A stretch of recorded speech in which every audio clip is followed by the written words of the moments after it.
जैसा कि आप सब जानते हैं कि महाभारत का युद्ध पांडवों और कौरवों के बीच हुआ था। महाभारत के युद्ध का अंत पांडवों की विजय के साथ हुआ। भारतवर्ष के लगभग समस्त योद्धा इस युद्ध में शामिल हुए थे, परंतु 2 योद्धा ऐसे भी थे जो इस युद्ध में शामिल नहीं हुए थे। उनमें से एक थे बलराम और दूसरे थे रुक्मी। बलराम युद्ध में इसलिए शामिल नहीं हुए क्योंकि उनका मानना था कि पांडव और कौरव दोनों ही अपने हैं और वह किसी एक की तरफ से युद्ध नहीं करना चाहते थे। बलराम ने श्री कृष्ण को कई बार कहा कि पांडव और कौरव दोनों ही अपने हैं, इसलिए दोनों में से किसी का पक्ष न लेना ही उचित होगा।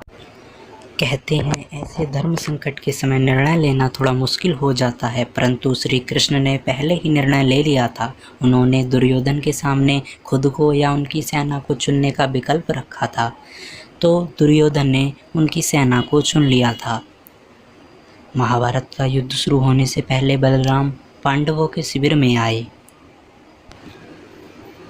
और कहा कि मैंने कृष्ण से कई बार कहा कि कुरुवंश ने युद्ध की गलत ठानी है। भीम और दुर्योधन दोनों ही मेरे शिष्य हैं। कुरुवंशियों को आपस में लड़ते देखकर मुझे अच्छा नहीं लगता और कृष्ण को अर्जुन के प्रति स्नेह इतना है कि वह पांडवों के पक्ष में है और जिस तरफ कृष्ण हो उसके विपक्ष में मैं कैसे जा सकता हूँ। इसलिए मैं युद्ध में भाग नहीं ले रहा हूँ। और दूसरे योद्धा थे रुक्मी, जो कि भोजकट के राजा और रुक्मणी के भाई थे। रुक्मी युद्ध शुरू होने से पहले पांडवों के पास आए और कहा कि मैं कौरवों की सेना के लिए अकेला ही काफ़ी हूँ और कौरव सेना मेरे सामने टिक नहीं सकती। यह सुनकर अर्जुन ने कहा, चाहे आप हमारी तरफ से लड़ें या ना लड़ें, परंतु कौरव सेना को इतना कम आंकने की कोशिश ना करें। यह सुनकर रुक्मी वहाँ से नाराज होकर चल दिए और कौरवों के शिविर में पहुँच गए और पांडवों के शिविर का सारा वृत्तांत सुनाया और दुर्योधन से बोले, मैं पांडवों के खिलाफ तो युद्ध में तुम्हारा साथ दूंगा और पांडवों को हरा दूंगा।